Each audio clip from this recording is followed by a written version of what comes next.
Baik, Assalamualaikum warahmatullahi wabarakatuh. Dan selamat pagi. Sebelumnya, terima kasih kepada Bapak Muhammad Ashari selaku dosen pengampu mata kuliah audit substantif, terkhususnya pada kelas audit substantif E, karena telah memberikan kesempatan kepada kelompok kami, yaitu kelompok 6, untuk mempresentasikan materi kita di minggu ke-7 ini, yaitu materi audit saldo kas. Sebelum masuk dalam materi, izinkan saya untuk memperkenalkan anggota kelompok 6 yang bertugas untuk mempresentasikan materi kita di minggu ke-7 ini, yaitu pemateri pertama dengan saya sendiri, Aulia Syiratunisa, pemateri kedua, Anissa Nurfadilah Imran, pemateri ketiga, Latifah Wulan Nasyirah, dan pemateri keempat atau yang terakhir yaitu Elgi Malinda Putri. Baik, poin pertama di materi kita yang sudah kelompok 6 diskusikan itu adalah deskripsi saldo kas. Sebenarnya, saldo kas ini adalah dana yang telah diterima oleh perusahaan, tapi perusahaan ini belum menyetorkan dana tersebut ke dalam bank, atau bisa dikatakan perusahaan ini menyimpan dana tersebut di rekening giro maupun tabungan perusahaan tersebut. Akun-akun khusus itu seperti kas kecil dan rekening bank yang digunakan untuk keperluan tertentu itu juga termasuk dalam bisa dikatakan sebagai saldo kas. Nah, saldo kas ini itu berperan penting sebagai sumber utama dalam memenuhi kewajiban keuangan perusahaan seperti membayar gaji dan pengeluaran rutin lainnya, seperti pengeluaran operasional rutin seperti itu. Tapi dalam praktik lapangannya itu yang terjadi sebenarnya tidak semua saldo kas bisa langsung digunakan, karena ada beberapa dana yang penggunaannya itu dibatasi, seperti misalnya dana dalam bentuk sertifikat deposito, dana pelunasan obligasi, atau saldo dalam mata uang asing tertentu. Selain itu, ada beberapa juga akun-akun yang memiliki pembatasan penggunaan, sehingga biasanya itu akun-akun ini diakui sebagai investasi. Hal itu karena dana tersebut tidak bisa langsung digunakan untuk keperluan operasional sehari-hari. Oleh karena itu, bagi perusahaan, pengelolaan saldo kas secara efektif ini tuh sangat penting, karena memiliki tujuan untuk perusahaan bisa menjaga likuiditasnya, dengan artian perusahaan tetap memiliki cukup dana untuk menjalankan operasional sambil tetap memaksimalkan potensi keuntungan dari dana kas yang tidak langsung digunakan, seperti dengan menempatkannya dalam bentuk investasi. Nah, dalam saldo kas ini itu kita akan membahas 3 poin. Yang pertama ada poin hubungan saldo kas dengan siklus transaksi. Nah, sebenarnya saldo kas perusahaan ini sangat dipengaruhi oleh 5 siklus transaksi utama yang sudah kita pelajari di minggu-minggu sebelumnya. Seperti siklus pendapatan, siklus pengeluaran, siklus pembiayaan, siklus investasi, dan jasa personalia. Kelima siklus ini itu memiliki hubungan langsung dengan pergerakan kas dalam perusahaan. Tetapi seperti yang kita tahu, saya tadi tidak menyebutkan siklus produksi yang memiliki pengaruh dalam saldo kas ini, karena siklus produksi ini tidak memiliki pengaruh langsung terhadap saldo kas. Nah, setiap siklus ini memiliki dampak yang berbeda-beda. Seperti misalnya siklus pembiayaan dan investasi itu bisa menyebabkan kas bertambah jika perusahaan mendapatkan pinjaman atau hasil investasi, tetapi juga bisa mengurangi kas jika terjadi pelunasan utang atau pembelian aset investasi. Sedangkan untuk siklus pendapatan, seperti penerimaan dari penjualan, biasanya hal ini tuh kan menambah kas. Nah, sedangkan untuk siklus pengeluaran dan jasa personalia, dia itu kan seperti pembayaran utang usaha atau gaji karyawan. Nah, hal ini tuh kan mengurangi saldo kas perusahaan. Itu dampak yang berbeda-beda dari siklus-siklus yang memiliki hubungan langsung dengan saldo kas. Di beberapa perusahaan itu, transaksi dalam siklus pendapatan dan pengeluaran jumlahnya bisa sangat besar dan sering terjadi. Begitu juga dalam siklus jasa personalia. Sementara Untuk siklus pembiayaan dan investasi, jumlah dan nilai transaksinya cenderung bervariasi antara satu entitas dengan entitas lainnya. Bahkan, dalam satu perusahaan pun bisa berubah drastis dari tahun ke tahun. Nah, poin kedua dalam saldo kas yang kita rangkum atau yang kita bahas itu adalah tujuan audit saldo kas. Seperti yang kita ketahui, dalam proses auditor itu bertanggung jawab untuk memastikan bahwa informasi yang disajikan dalam laporan keuangan ini itu akurat, lengkap, dan bisa dipercaya. Nah, salah satu bagian yang harus dan wajib diaudit itu adalah saldo kas. Karena kas ini itu adalah aset yang paling rentan terjadinya kecurangan maupun kesalahan pencatatan. Oleh karena itu, ada beberapa tujuan spesifik audit saldo kas yang dibagi berdasarkan kategori asersi manajemen. Dia itu ada 5 kategori. Yang pertama ada keberadaan dan keterjadian. Nah, auditor itu perlu memastikan bahwa saldo kas yang dicatat di laporan keuangan bukan fiktif, bukan dicatat-catat saja. Misalnya, jika di neraca tercatat saldo kas sebesar 500 juta, maka harus kas 500 juta ini tuh harus ada buktinya, bukti fisik atau bukti saldo dari bank yang melakukan transaksi itu. Nah, untuk mendukung asersi manajemen ini, auditor biasanya melakukan konfirmasi langsung ke banknya. Atau auditor bisa melakukan rekonsiliasi langsung di banknya, rekonsiliasi bank. Dan yang kedua, tujuan audit yang kedua yaitu kelengkapan. Nah, dalam asersi ini, auditor itu ingin memastikan tidak ada transaksi kas yang terlewat atau sengaja disembunyikan. Misalnya, jika perusahaan menerima pembayaran tunai tetapi tidak mencatatnya, maka laporan kas itu pasti tidak lengkap.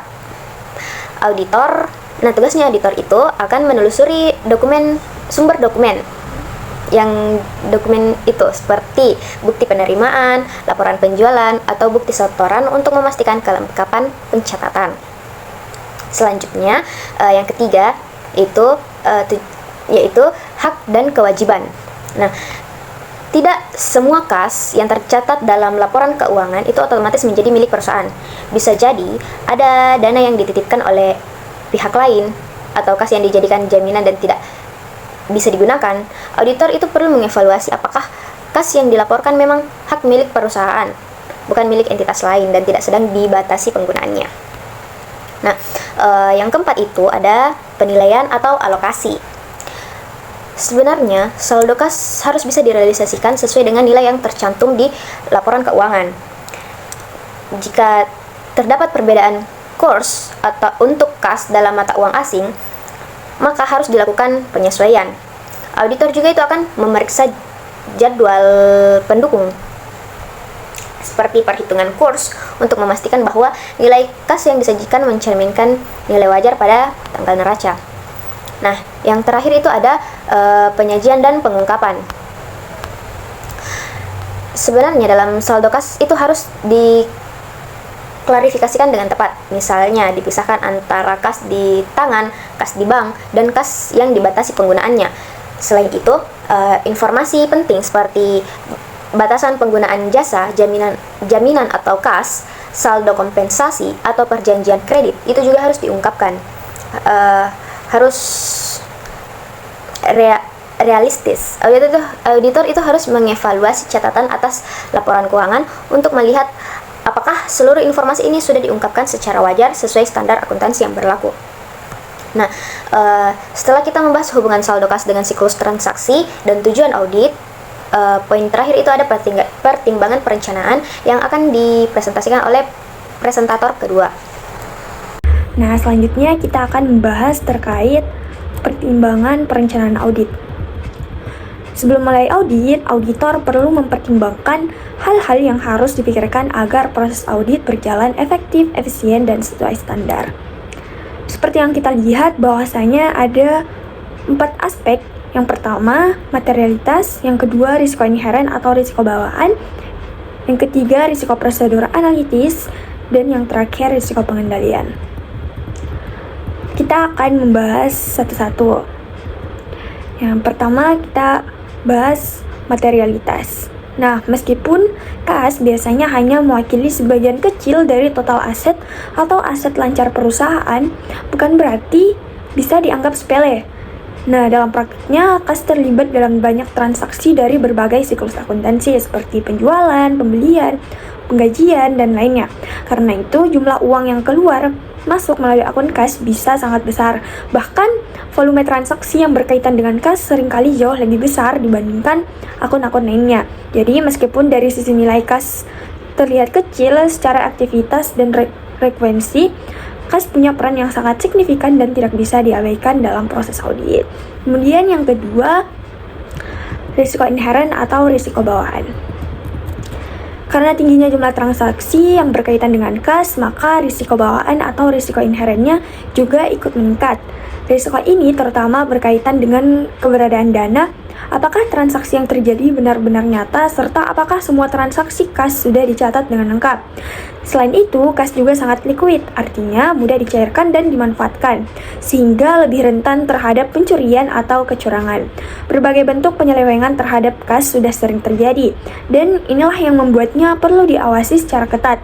Namun, jika dibandingkan dengan akun lain seperti piutang atau persediaan, risiko terhadap hal-hal seperti kepemilikan, nilai, atau penyajian kas justru lebih rendah.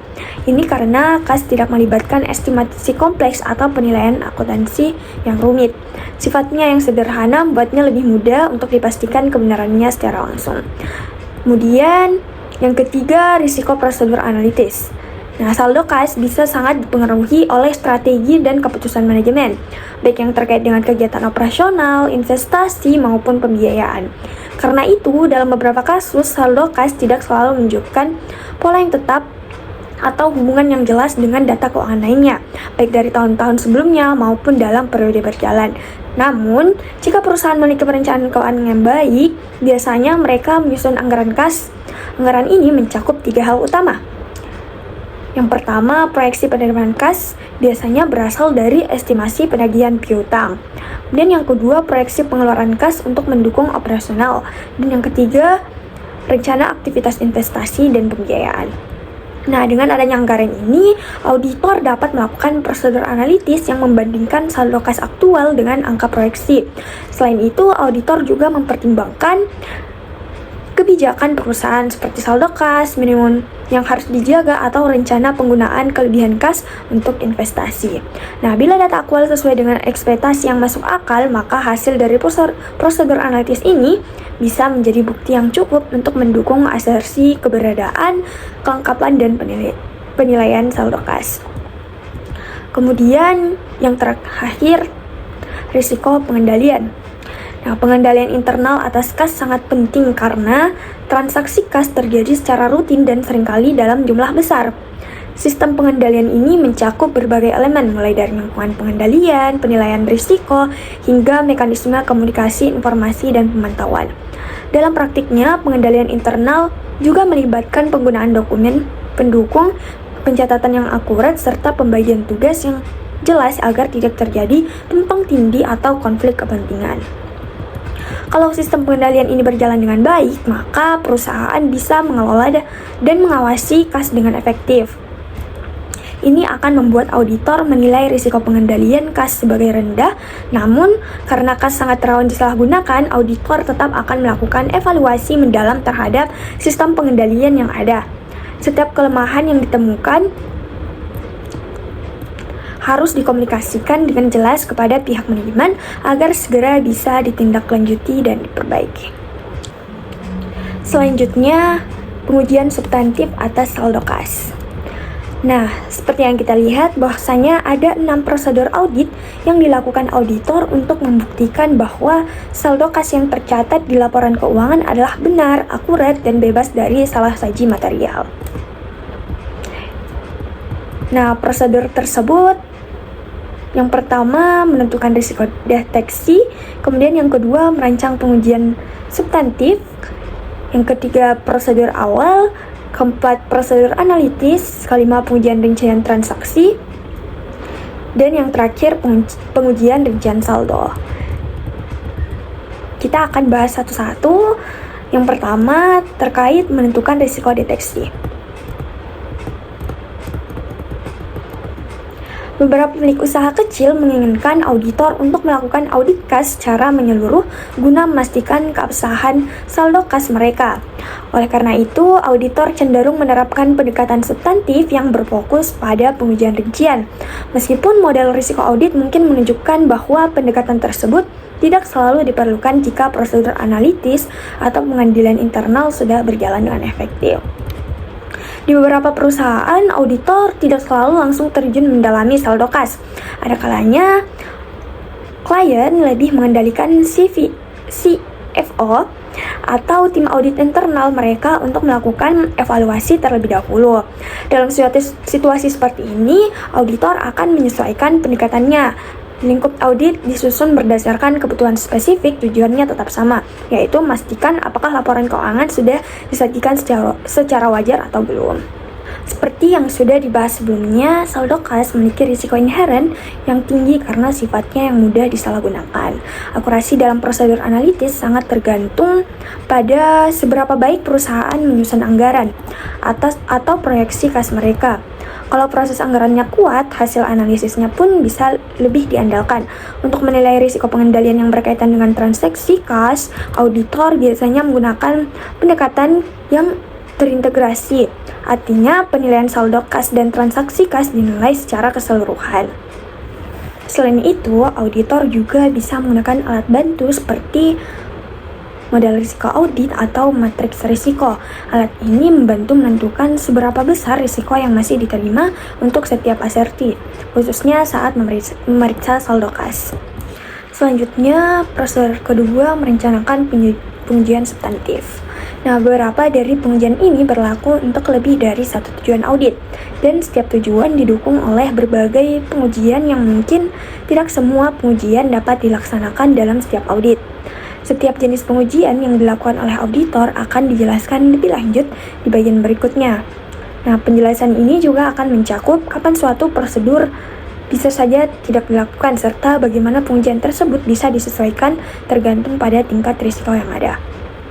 Jadi, pendekatan audit tidak selalu kaku, bisa fleksibel dan disesuaikan dengan kondisi dan risiko spesifik yang dihadapi oleh perusahaan. Kemudian, yang ketiga, prosedur awal.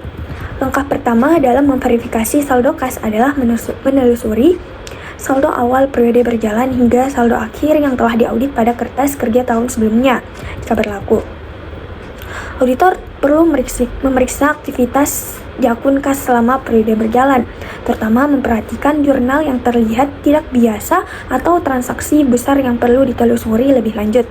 Ini penting untuk memastikan tidak ada hal yang mencurigakan yang luput dari perhatian. Selain itu, auditor juga akan meminta dokumen dari klien, biasanya berupa schedule yang merangkum penerimaan kas yang belum disetorkan atau ringkasan saldo bank dari berbagai lokasi. Schedule ini harus dicek baik secara perhitungan, matematis, maupun kecocokannya dengan angka yang ada di buku besar kas. Pengujian ini membantu memastikan bahwa nilai saldo kas yang disajikan memang akurat dan sesuai. Baik, saya akan menjelaskan mengenai prosedur analitis. Tingkat efektivitas prosedur analitis dapat bervariasi secara signifikan antara satu klien dengan klien lainnya. Jika prosedur ini efektif, kebutuhan akan pengujian substantif lainnya dapat dikurangi. Namun, jika data tidak sesuai dengan ekspektasi, maka diperlukan lebih banyak bukti melalui pengujian substantif tambahan. Selanjutnya yaitu pengujian rincian transaksi. Jadi, beberapa pengujian substantif atas rincian transaksi ini mencakup penelusuran dan vouching terhadap transaksi penerimaan serta pengeluaran kas. Pengujian ini sering dilakukan bersamaan dengan pengujian pengendalian sebagai bagian dari pengujian yang bertujuan ganda. Bukti yang diperoleh dari pengujian tersebut perlu dikombinasikan dengan bukti dari prosedur lain yang telah dibahas sebelumnya. Ini untuk menyusun kesimpulan mengenai kewajaran penyajian saldo kas. Di sini ada dua jenis pengujian transaksi yang umumnya dilakukan mendekati tanggal neraca yang akan saya jelaskan. Yang pertama itu ada melaksanakan pengujian pisah batas kas. Jadi ini adalah pisah batas kas, pisah batas yang tepat atas penerimaan dan pengeluaran kas pada akhir tahun, yang sangat penting bagi kelayakan laporan kas pada tanggal neraca. Dua, pengujian pisah batas kas ini telah dilaksanakan, yaitu pengujian pisah batas penerimaan kas dan pengujian pisah batas pengeluaran kas. Penggunaan laporan pisah batas bank ini juga berguna dalam menentukan apakah penggunaan laporan pisah batas bank ini juga berguna dalam menentukan apakah pisah batas yang tepat telah dilakukan. Pengujian pisah batas kas terutama ditujukan pada asersi laporan keuangan, yaitu eksistensi atau kejadian dan kelengkapan. Terus yang kedua itu menelusuri transfer bank. Banyak entitas memiliki akun di lebih banyak bank dan sering melakukan transfer dana antar rekening. Misalnya perusahaan dapat mentransfer uang dari akun utama ke akun penggajian untuk pembayaran gaji. Dalam proses transfer ini terdapat periode yang mengambang, yaitu jeda waktu sebelum cek di clearing oleh bank. Maksudnya dikirim oleh bank. Selama periode ini, saldo bank penerimaan akan tampak lebih tinggi karena setoran sudah tercatat, tetapi dana belum dikurangkan dari bank asal. Jika pencatatan penerimaan dan pengeluaran tidak dilakukan dalam periode akuntansi yang sama, transfer bank dapat menyebabkan salah saji saldo kas dalam pembukuan. Jadi selanjutnya itu saya akan menjelaskan mengenai pengujian rincian saldo. Di sini ada 5 pengujian substantif yang biasa digunakan untuk saldo kas dalam kategori ini, yaitu yang pertama, menghitung kas di tangan. Jadi ini penerimaan kas yang belum disetor dan uang kembalian biasanya dipandang sebagai kas di tangan. Untuk melaksanakan perhitungan kas secara tepat, auditor itu harus melakukan 4 hal, yaitu pertama, mengendalikan semua instrumen kas dan yang dapat dinegosiasikan yang ditahan oleh klien sampai semua uang telah dihitung. Terus yang kedua, meminta agar petugas kas hadir sepanjang perhitungan itu. Ketiga, mendapatkan tanda terima yang ditandatangani dari petugas pada waktu mengembalikan uang kepada klien. Yang keempat, memastikan bahwa semua cek yang belum disetor dapat diberikan kepada klien, baik secara langsung atau melalui endorsement. Terus yang kedua ada mengkonfirmasi saldo kas pada pinjaman bank. Auditor biasanya mengonfirmasi saldo kas pada pinjaman di bank pada tanggal neraca melalui formulir konfirmasi standar yang mencakup informasi saldo setoran, saldo pinjaman dan rekening lainnya. Permintaan konfirmasi dibuat dalam 2 rangkap, ditandatangani oleh klien dan dikirim ke bank. Dengan jawaban asli dikirim langsung ke auditor. Konfirmasi saldo kas memberikan bukti atas asersi keberadaan, hak dan kewajiban serta penilaian dan kelengkapan. Konfirmasi saldo pinjaman mendukung asersi serupa, yaitu keberadaan, hak dan kewajiban, penilaian dan kelengkapan. Konfirmasi ini dikirim ke bank semuanya, termasuk yang saldonya 0. Terus yang ketiga adalah mengonfirmasi perjanjian lainnya dengan bank. Di sini konfirmasi perjanjian lainnya dengan bank itu mencakup hal-hal seperti lini kredit, saldo kompensasi, dan kewajiban kontingen. Misalnya itu saldo kompensasi adalah saldo minimum yang harus dijaga klien di bank sesuai kesepakatan. Kewajiban kontingen bisa muncul jika klien menjamin pinjaman pihak ketiga. Jika auditor menilai ada risiko terkait perjanjian ini, ia harus mengirim surat konfirmasi ke bank ditandatangani oleh klien. Konfirmasi ini juga mendukung asersi penyajian dan pengungkapan, serta memberi bukti tambahan untuk asersi lain walau kelengkapannya terbatas pada informasi yang cuma diketahui oleh pihak bank. Terus yang selanjutnya yang keempat yaitu melakukan scan, mereview, atau menyiapkan rekonsiliasi bank. Jadi apabila tingkat risiko deteksi yang dapat diterima itu tinggi, auditor dapat meng-scan rekonsiliasi bank yang disiapkan klien dan memverifikasi ketepatan matematis dari rekonsiliasi itu. Jika risiko deteksinya sedang, maka auditor dapat menelaah rekonsiliasi bank klien. Penelaahan itu lazimnya akan mencakup yang pertama itu membandingkan saldo akhir bank dengan saldo yang dikonfirmasi pada formulir konfirmasi bank. Yang kedua, memverifikasi keabsahan setoran dalam perjalanan dan cek-cek yang beredar. Ketiga, menetapkan ketepatan matematis dari rekonsiliasi itu. Keempat, menvouching pos-pos yang direkonsiliasi seperti bebar, kredit, dan kesalahan bank ke dokumentasi pendukung. Kelima itu menyelidiki pos-pos lama seperti cek yang beredar untuk periode waktu yang lama dan pos-pos yang tidak biasa. Selanjutnya yang kelima ada mendapatkan dan menggunakan laporan pisah batas bank. Laporan pisah batas bank adalah laporan dari bank yang mencakup beberapa hari setelah tanggal neraca. Ini biasanya itu sekitar 7-10 hari kerja. Ini digunakan auditor untuk memverifikasi rekonsiliasi bank. Terus klien meminta laporan ini dikirim langsung ke auditor. Jadi auditor menggunakan laporan ini itu untuk beberapa hal. Ada 3 hal di sini, yaitu menelusuri cek tahun lalu ke daftar cek beredar. Yang kedua itu menelusuri setoran dalam perjalanan ke laporan pisah batas. Yang ketiga itu memindai laporan untuk transaksi yang tidak biasa. Tujuannya adalah memastikan keakuratan daftar cek beredar dan mengidentifikasi kemungkinan penyimpangan seperti cheating atau penundaan krilling. Selanjutnya di sini saya akan menjelaskan mengenai perbandingan penyajian laporan dengan GAAP. Jadi kas itu harus diklasifikasikan dengan tepat dalam neraca. Misalnya, kas yang disetor termasuk dalam aktiva lancar, sedangkan dana pelunasan obligasi dikategorikan sebagai investasi jangka panjang. Selain itu, pengungkapan yang jelas mengenai perjanjian dengan bank seperti kredit, saldo kompensasi, dan kewajiban kontijen juga harus diikutsertakan. Overdraft bank atau cerukan umumnya dicatat sebagai kewajiban lancar. Auditor menilai kewajaran penyajian laporan dengan meninjau draft laporan klien serta bukti yang diperoleh dari pengujian substantif sebelumnya. Selain itu, auditor juga menelaah notulen rapat dewan direksi dan berdiskusi dengan manajemen untuk mengidentifikasi adanya pembatasan dalam penggunaan saldo kas. Terus ini di slide selanjutnya ada pertimbangan lain. Jadi di sini ada 3 hal yang akan dijelaskan sebagai pertimbangan lain, yaitu yang pertama pengujian untuk mendeteksi lapping, yang kedua ilustrasi lapping, dan yang ketiga prosedur auditing. Namun untuk 3 hal ini akan dijelaskan lebih dalam lagi oleh teman saya. Baik, yang pertama itu ada pengujian untuk mendeteksi lapping. Nah, lapping adalah kecurangan yang terjadi ketika seorang dengan sengaja menyalahgunakan penerimaan kas. Nah, biasanya ini dilakukan dengan menahan atau mengalihkan uang yang diterima, baik untuk sementara maupun secara permanen demi keuntungan pribadi. Nah, lapping tidak hanya terjadi pada penagihan dari pelanggan, tetapi juga bisa melibatkan jenis penerimaan kas lainnya. Nah, situasi ini lebih mudah terjadi jika orang yang menangani penerimaan kas juga bertanggung jawab atas pencatatan piutang usaha. Nah, oleh karena itu, auditor perlu mengevaluasi kemungkinan adanya lapping dengan memahami bagaimana pembagian tugas, penerimaan, dan pencatatan penagihan dari pelanggan. Yang berikutnya itu ilustrasi lapping. Nah, untuk mengilustrasikan lapping, asumsikan bahwa pada suatu hari pita register kas menunjukkan total kas yaitu $600.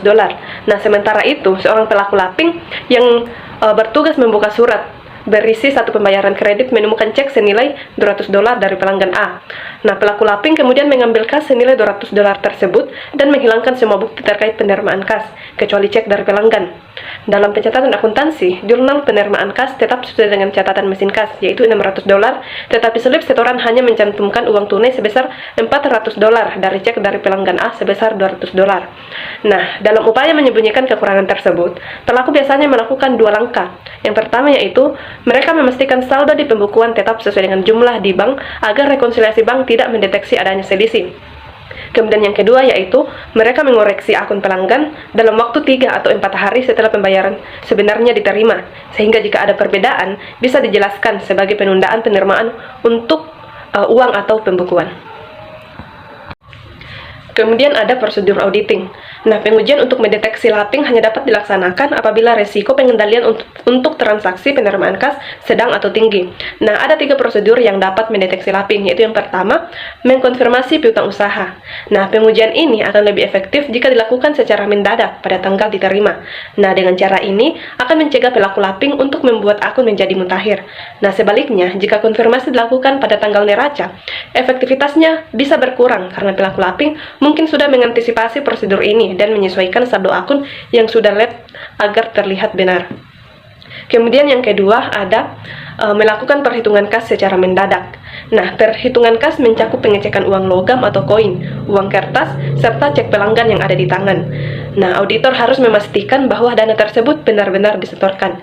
Setelah itu, rincian pada selip setoran duplikat harus dibandingkan dengan pencatatan dalam jurnal penerimaan kas dan juga dengan pembukuan di akun pelanggan. Yang ketiga yaitu membandingkan rincian ayat jurnal. Nah, penerimaan kas dengan rincian slip setoran harian yang berkaitan.